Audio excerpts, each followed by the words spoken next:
Hi there, it's Bobby from Ragged Poet, and this is a bit of a jumble video, but mainly it's a VR to Creole Witches tag Getting to Know You, which I've watched a lot of videos from it and I've really enjoyed them, so I thought I would do it. I got a bit fed up with tarot tags. I mean, I like that. There's still the SBD one is one I really want to do. I haven't, it's run by K. Chris, I'll put a link down below, but I haven't actually done it yet, but I think it's one of the best ones that have come for ages. I'm kind of a bit tired of all the favourite deck and this, that and the other, you know, the kind of more of the same. I think they're great for new people. Also, they seem to be getting really organised and not random, and I like random. Organisation just puts fear of God into me.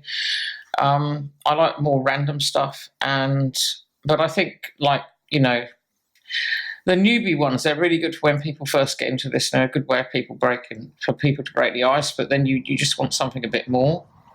Well, it's nice if newbies just join in with other ones too, because then we get to know each other that way.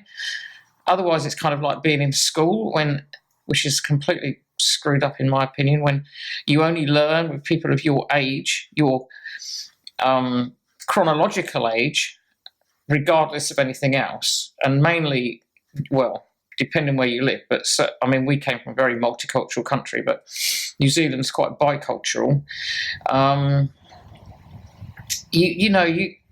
in life, well, hopefully you're never going to be surrounded by people who are all the same age as you, all of the same intellect, all of the same culture. That would be just boring. So I like a mix of learning. So I think older, more experienced people can learn a lot from youth and vice versa. I believe very strongly that ageism is one of the hugest prejudices currently. And I raise my kids to mix with people of all ages and all experiences. And you think, oh no, I should be doing this like one of the tarot tags, like the SBD, which is surrounded by decks. And when you concentrate on a card and show different cards and what it means to you, it doesn't matter if you've been doing tarot for 25 years or 25 days or 25 minutes. Jump in, like, share your journey, and you'll be amazed that the results you get, because I love new people's insight.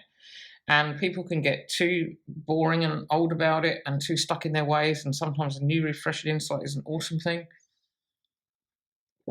So anyway, that's one of my rampant rambles that goes all off on a tangent, because I am supposed to be doing this kind of VR thing, and I'm going to talk about some things that are going on in my world of tarot and etc. at the moment. Just checking my video is still recording, because my phone tends to crap out sometimes. So I've got a few things in front of us. We've got my things out of the garden. I always like my kitchen table to have stuff out of the garden.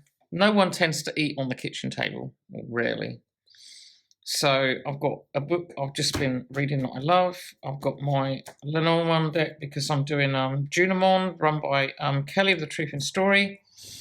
I've got my current Ogham tree out from the Celtic Oracle, because I wanted to show these new little Oghams I got from Etsy a while ago, but haven't really showed anything much like that one here.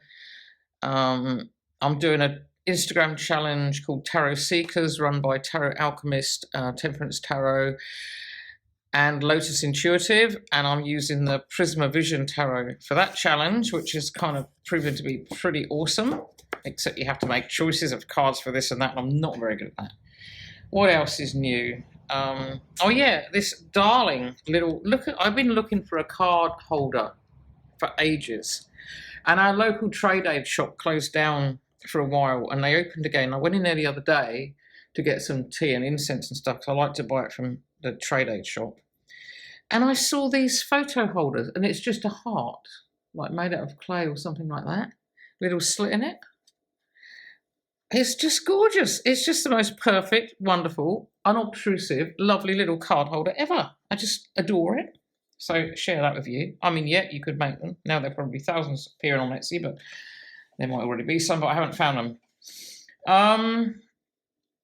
yeah, so anyway, let's get on to this VR thing for now. Okay, what is your favourite time of year? Now, I love autumn. I love actually winter. The deep midwinter is my favourite time of year when it's really, really cold and really, really icy. But I like the dark, and it's coming up to the darkest time of the year, which is actually the beginning of winter, to Yule here.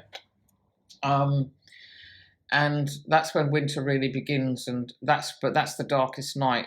But I just love autumn because it's looking forward to winter, and then when you get to winter, it kind of goes too quick, and then you're looking forward to spring. And I mean, compared to quite a few, I mean, a lot of people seem to like autumn, or fall as they call it in America, but not many people seem to love the cold, whereas I love the cold and the dark and winter and dark nights. I really, really love them. I've spoken to a couple of people who can't believe they've met someone else like them, because no one actually believes us when we say, you know, I don't like sunny, bright blue sky days. I hate blue skies with no clouds. They're just boring.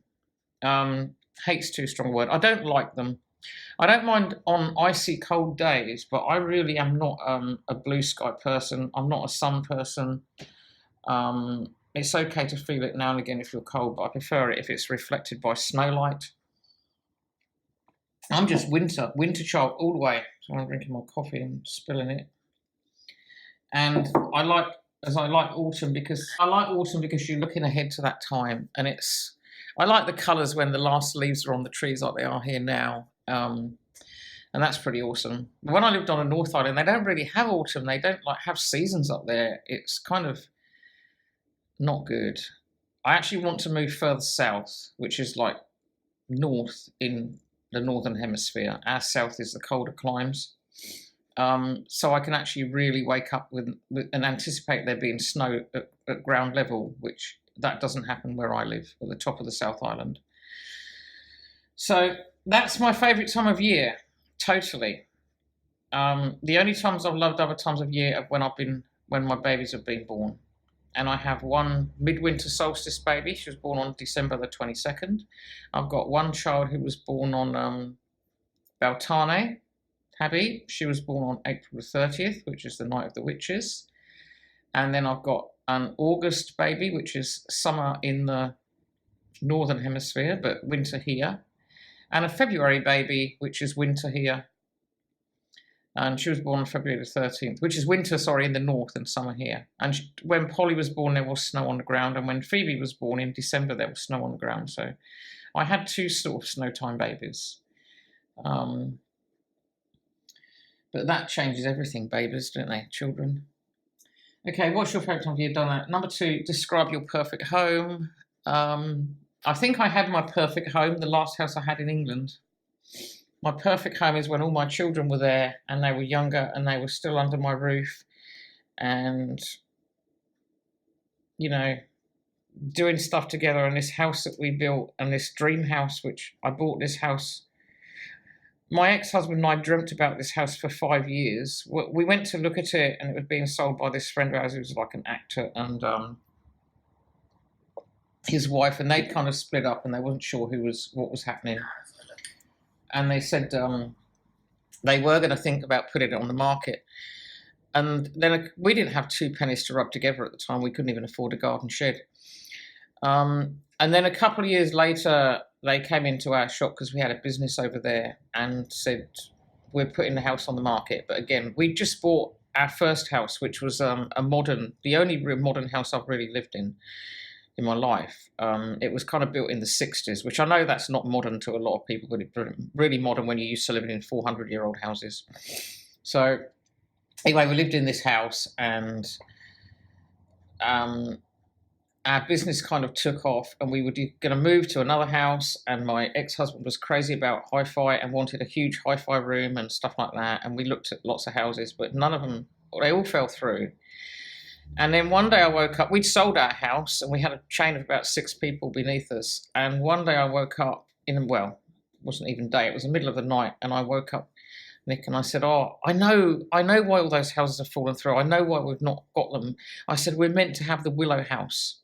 Now, the Willow House was the dream house, which we'd actually seen 5 years nearly before. and he thought I was balmy. I'd woken him up at 4 in the morning or whatever. And as soon as it was kind of a decent hour, like 7 o'clock, I rang up. I still got the number of the Willow House and rang up and said, "Are you selling your house?" And they said, "We're going to put it on the market in spring." So for some reason, they hadn't sold it yet either. And we agreed the next day on the phone we were going to buy that house. We did it easily. We bought it. And that was our dream house. And then that was 1997.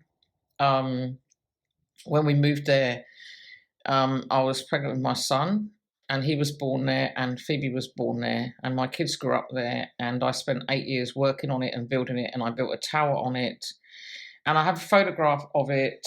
I don't know if I can find it. I'll try. And it's all covered in snow, and it's got the tower, because I have an obsession with towers. It was just amazing, that house. The only thing it didn't have, which is part of my perfect house requirements really, I would like to be able to hear and have a sea view and hear the sound of the sea. And I didn't have that. So yeah, that was just one of the things that house lacked. We were about 10 miles from the sea. But that's the good thing about the UK and New Zealand. You're never very far away from the sea, even though it takes a lot longer to get there in the UK because of the traffic and stuff. But I'm trying to find a picture of the Willow House, my dream house. But apart from that, I guess a lighthouse or a witch's cottage in the wood. I'd love a witch's cottage in the wood. That's something I've always wanted as well. But you could do that. You could have the tower, which could have the sea view, and then the trees all around you, and the witch's cottage in the wood at the same time. So, okay, it's not going full screen. But I'm going to see if I can show you. That was my dream house, my fairy tale house. Can you see it? I don't know if I can tilt that down anymore. With the tower and the snow and the archy windows. That was a wooden house. It would have fitted really well in New Zealand. But I left it. I left it behind. And now it belongs to someone else. And my dream house would have an Aga in it. Like an old cooker. That house had one. Which I put in there. Oh, I need to stop all this because I'm going to get maudlin and look back. And now this is a good time to introduce this book. This is really zigzaggy, this tag, but a couple of people have mentioned this book. I haven't really mentioned it before because I haven't had time to really read it too much, and not until recently. But the introduction is awesome. But just reading things about some of the cards, and one of the first ones I read because when I get a new book, I do a bit of bibliomancy. I flip it open and see what comes up, and I opened it at the 8 of Cups, which is a card that is quite a lot about me. And it says, the past is calling, and yet if you look too closely at it, you won't see what is coming in the future. Be careful to respectfully place your past behind you. Thank it for all it has brought, but now is the time to consciously move forward. Be in the moment right now. Rinse yourself of the dirt and grit that's clogged up your soul. Release negativity, your withheld forgiveness. Let go of what ifs. Set yourself pure and clean, and most importantly, open to new experience and adventure. I think that is fantastic. And also, it happened at a time when I'm really struggling so big. I mean, I've been struggling with this for years and years, this leaving thing behind it. If you saw my last video, I talked a lot about that.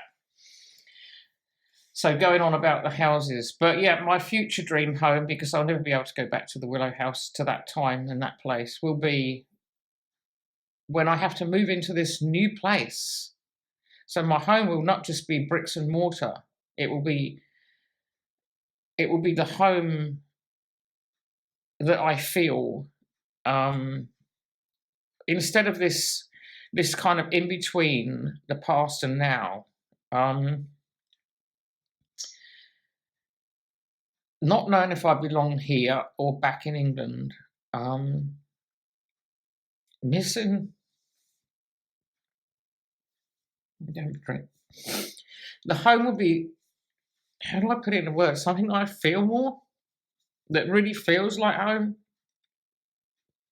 that doesn't need anything to make it home except that strong feeling of home. Does anyone really have that? That's what I want. And it would be nice if it had a tower and a sea view and a lot of snow around it. So the witchy cottage in the wood where it's nice and dark and shaded with the lighthouse at the bottom of the garden would be kind of nice.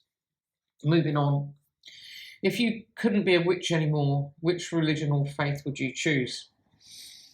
Well, I don't label myself. I will say I'm a witch as a joke way, but I don't follow any set religion. I make my own magic and I tread my own path, and I think I would choose the Church of Bob, to be honest. I almost bought a chapel once and started the Church of Bob, and I had quite a congregation willing to come. I've looked at lots of religions. I was a High Anglican for years and a confirmed High Anglican, and I got a lot from that. I believe that ultimately they're all kind of headed for one. If they're authentic and from the spirit, from the soul, from the heart, they're all headed in one place. I do believe in a lot of ethics from different religions. I believe in Buddhism, to harm none. I believe in the Witches' Creed, to harm none. I get confused with Buddhists who, like I said, I think a lot of the Buddhist things are about not killing. And yeah, I know a lot of Buddhists who eat meat, like the Dalai Lama, which confuses me. But then again, I don't know enough about Buddhism, and there's so many different versions of it that I kind of get a bit lost. So I don't think, then none of those things are really for me. I do strongly believe in what would Jesus do. I think Jesus was ultimately a good guy, and whoever he was. And I do think if you read a lot of the Bible, which I have done 3 times all the way through, the Old Testament is gory and horrible, but that was like the fall, really. But, you know, he had pretty good ethics. I think to be the best person you can be is the best thing. And just the golden rule, you know, do unto others as you'd have done to you. And if we all did that, would we have need for all of the rest of it? I don't think so. Question 4, what is the most creative thing about you? My womb. No. My brain, I guess, my mind. My hands, because they create stuff. But I think I've always been creative. I've always done stuff. I've always made things. I mean, some of you know I make tarot bags, which I've been a textile artist now for nearly 25 years.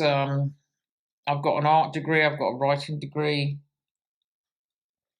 I write poetry. I've had books. I've had stuff published. I have to be making stuff. I like creating houses. I like creating homes. I'd love to create gardens. My fingers are just so not green, they're red. So all of me, but you know, it's not just the hands, it's like my mind is creative. I'm not really good at doing fiddly stuff, although my bags are quite fiddly. But it took me a long time to call myself an artist, probably well over 50 years, or just over 50 years. So yeah, that's all of me is creative. I'm bursting with creativity. Question 5, describe something that scares you. I have pterophobia, which is spelled P-T-E-R-O phobia, I think, like pterodactyl. And it's a phobia of the F word, things that birds wear. I don't even like saying the word, it's that bad. It is a true phobia because it's irrational. They don't have to be attached to the bird. And I have a funny story about that because my friend Simon, who I met on YouTube, Two Spirit, I'll put his channel down, and I decided we both had the Wild Unknown Animal Spirit deck, and with that deck, you got a nice little poster of one of the cards randomly.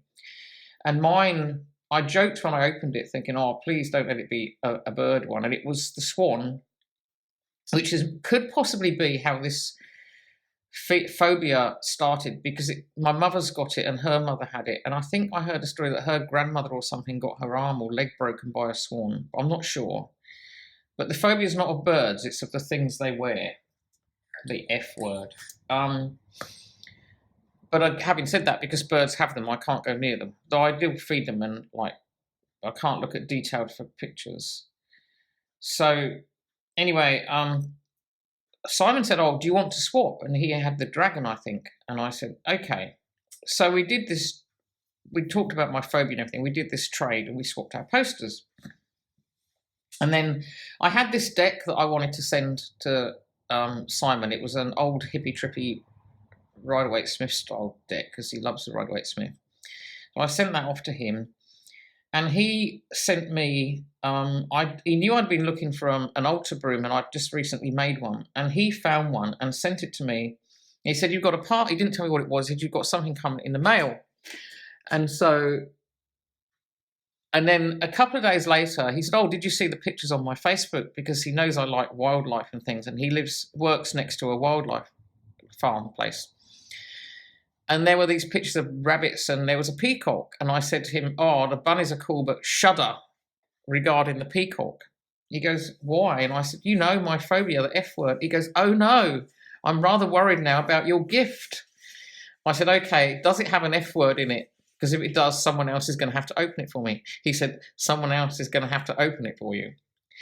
So sure enough, it came beautifully packed, and I got my daughter to open it, and this is what's left of it. I feel very bad and guilty about this. It was this lovely altar broom. I don't know if you can see it all. I'll lie it down there. It's got crystals on it. But he said it won't look half as pretty without the F words. It's actually even still got little F word charms on it, but I'm kind of bearing those. It was covered in bright blue dyed F words, apparently. I didn't see them. I couldn't even look at them. So my daughter had to shave it or get rid of them all, and completely every part of them, and then it had to be put away for a day or two and put outside to make sure there was no remnant of it left. Poor Simon's broom. But you can see it's a lovely little broom. It's just kind of scalped a bit now. So there you go, Simon. I love it anyway. And thank you very much. It's a thought that counts. But I just thought, the good story about that is, although, like Simon had forgotten about my phobia, the universe didn't. Because if he hadn't put that picture of the peacock up on his webpage and told me about it, and we had that another little secondary conversation about why I didn't like peacocks, I would have opened that parcel and been freaked beyond measure. I've been hospitalized before for this. I would have gone ape. So you know how the universe takes care of you? I think that was a really, really good story. So that is something that scares me. And there's a lot of other things. Death, pain, losing people, all those things that we're all scared of. And I really am scared of it. I don't like thinking about it.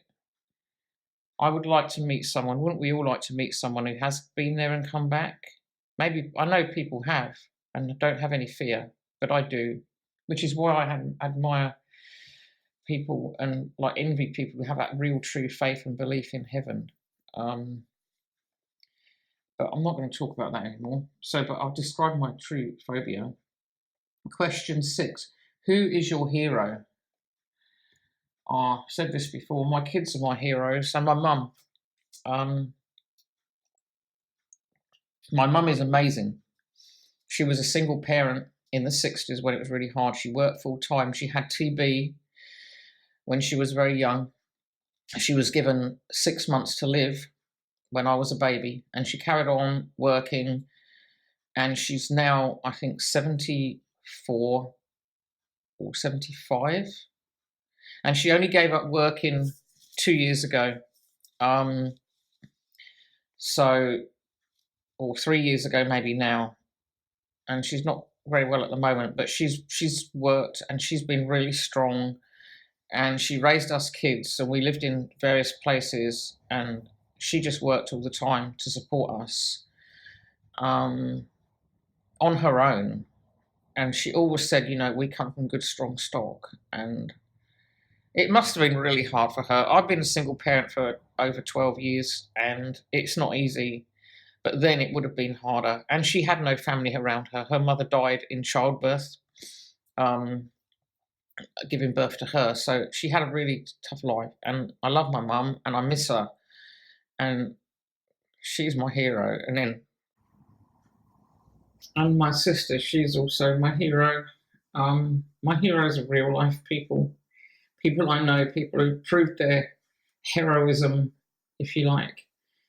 My sister's almost 2 years older than me, and but she was always like this person I looked up to, because she always seemed stronger and more confident, and that was when we were little kids. But she's always been so strong and so supportive, and she's like not even a second mum, like a mum to my kids. And when I moved to New Zealand, she was the one who really supported me, emotionally. And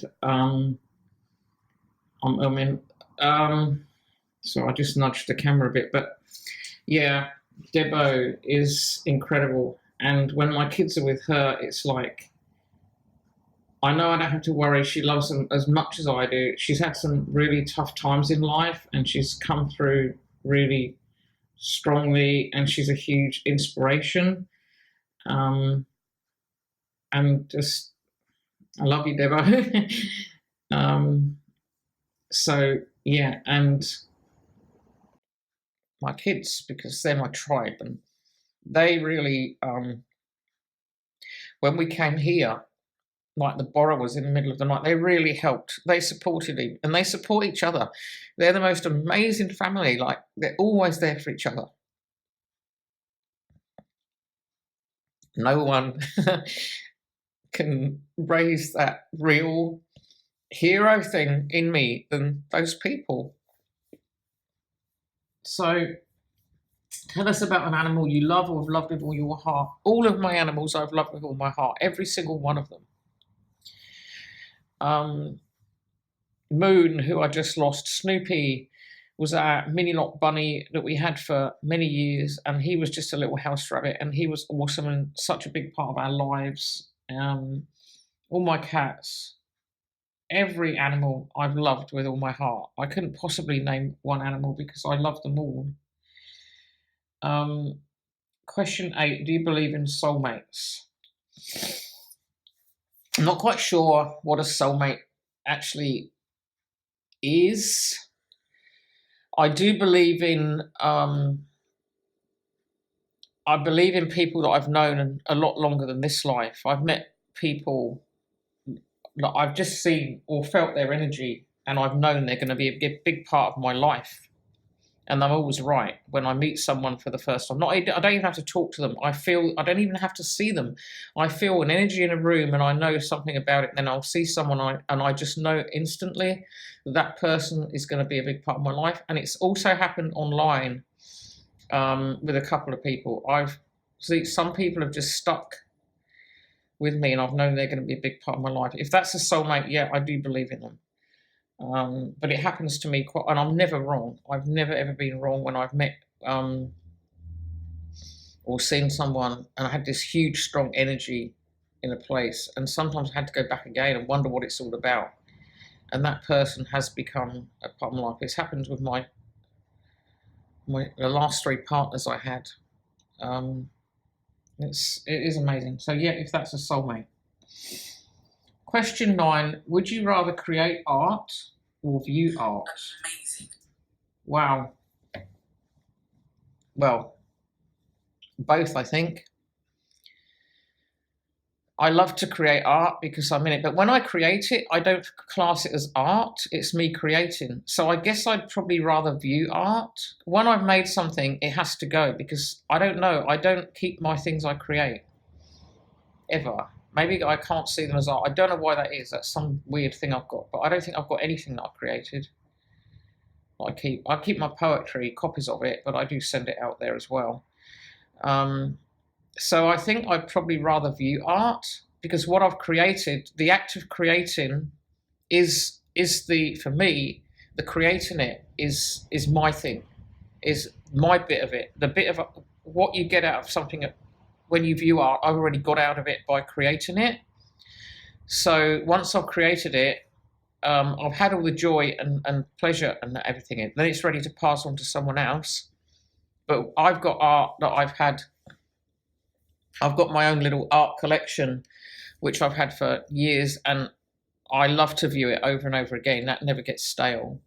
So view art, I guess I like to view art. Question 10, describe your favorite part of your body.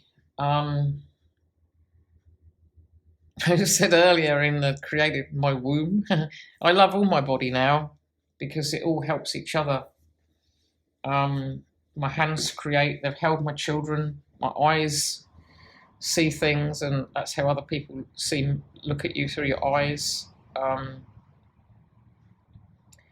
never used to appreciate my body at all until I had children. The body's an amazing thing. My body's fed children, bore children, given birth, raised children, walked miles, done so many things. So I'm not going to choose a favourite part of my body, really, because it's all amazing. And question 11, take a deep breath. Which came first, the chicken or the egg? Oh dear.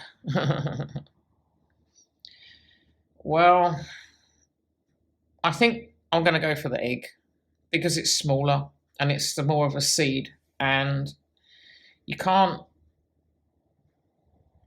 If everything started off from one cell and got bigger, then surely it's got to be the egg.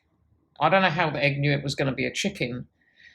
It's very difficult with creation because it is divine. It's just everything comes out so perfectly. The things that can go wrong between the single cell and the fully formed human being, or even the fully formed chicken, a multitude.